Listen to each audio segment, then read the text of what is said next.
What it do, world? It's your favorite OG hitting y'all with another video. And for this one, we're gonna talk about why the music affects black people different from other races. You know, why does the music affect us differently? Me and my dad was having a good conversation, and he brought up the question because I was telling my dad, I was like, "Man, Dad, this music done got so trash, it don't make no sense." And of course, his response was, why do y'all buy it? Why do we buy this trash music? Why do we listen to the trash music? If it's so trash, why do you listen to it? Why do you buy it? Why are people purchasing it? Because growing up, for me, I'm an 80s baby. And so my parents didn't grow up in rap music, and they didn't play rap music, certain rap music around me, more so the profane rap music. Now, the old school rap music like Nucleus and Houdini, those guys who weren't making too much derogatory lyric music I could listen to. But other than that, I'm an 80s baby, so when I first heard derogatory music or music with cussing in it, it was easy, and my uncles and my older cousins was playing it. So they the 70s and late 60s babies who got into the early start of the hip hop and rap community generation. All right, so me being an 80s baby, I grew up in the era of NWA, Jerry Heller and the Gang. Now, if y'all didn't catch that video that I did on who helped send us back 500 years, y'all go check it out on my page. Was it Jerry Heller or was it Uncle Luke and Friends? All right, but why does the music affect us differently? I'm gonna say, and this is just my opinion, okay, from what I've seen, is that the narrative of the music was about making certain aspects of the black culture that wasn't getting any shine, as far as like police brutality, corruption, racism. For the generation that took on the music, it was a different era. Stuff was going on, but now you have what was referred to as the voice of the voiceless. All right. So the music came in as a representation of the poverty that was going on, and it was making that people aware of what was going on in the streets, because the streets weren't getting no awareness, and there was so much corruption and all this stuff going on. So when the first rappers started coming out, they started making people aware of the destruction that was going on.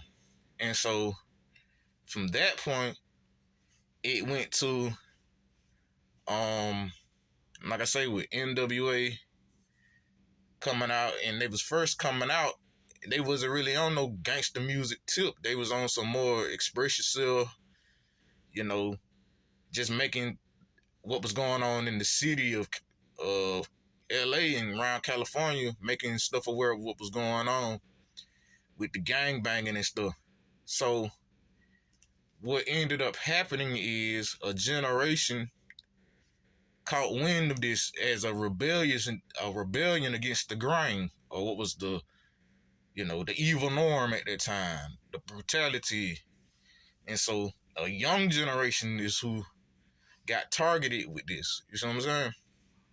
So in a effect that it was taken as another market, because they didn't know how to market it. These were kids who was putting this early rap music out at the time. These wasn't no grown adults. These were young teenagers and young kids who was rapping.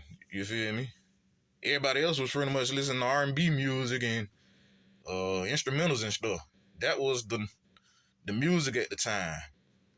You feel me? Now we got a music that's coming out, and it's making people aware of what's going on in the streets.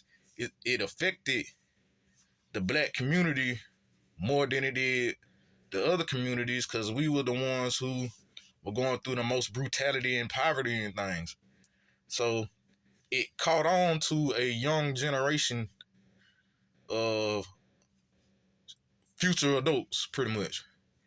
And so when it caught on, it affected these young minds because these young minds didn't know how to absorb all of this information that all of a sudden just hit like a brick and it was coming out. And so it came out and nobody really knew how to do anything with it.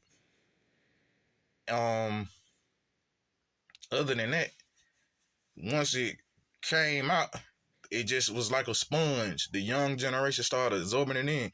And I remember, like I said, I grew up in the beginning era of Eazy-E, and I remember hearing him curse. And I was like, man, what type of music is this, man? This must be. And then, you a kid, so you influenced by your older relatives a lot.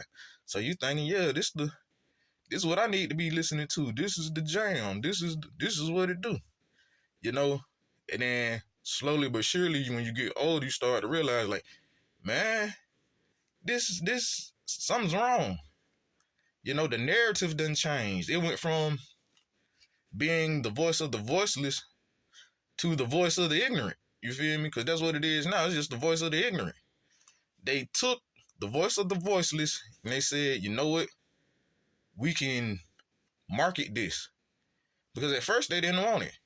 If y'all know anything about the history of hip hop, at first you couldn't play no cussing music. You know what I'm saying? It was illegal to play cussing music out loud for everybody to hear. You couldn't play it in your car, you get a ticket.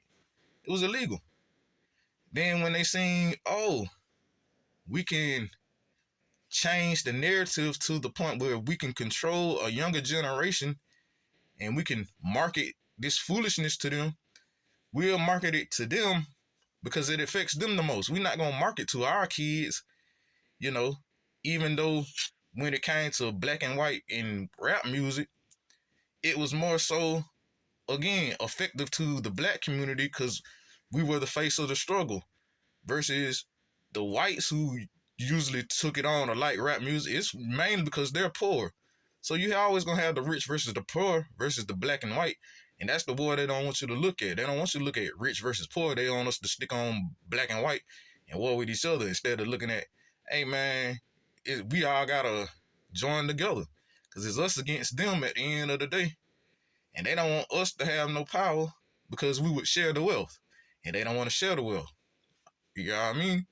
So, yeah, it affected black people differently because they made us the face of it at the end of the day. So, yeah, that's why the music affects us differently because we became the face of it. We became the image of it.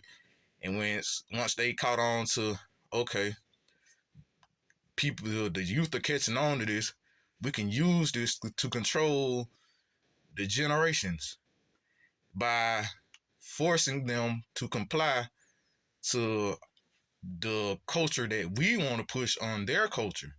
See, like, it's so bad that people be like, man, this music is our culture. That music ain't our culture, man. Drug dealing, killing, and gang banging, and running out on your kids, that is not black culture. That's culture of the devil. And so when they seen that, oh, we can market this, that's exactly what they did. They marketed the devil to black people. And so now it's spells on the music. It's ignorance on the music. And we got to do something to change the music or else the music going to change us. Because that's what it's doing. It's changing our community. You can't even go to a concert without being worried about getting shot in the concert. But y'all already know the time is ticking. So on that note, hit that like, hit that subscribe, hit that follow, and we'll be chopping it up some more. The OG will be coming back with some more videos. And other than that, y'all have a nice day.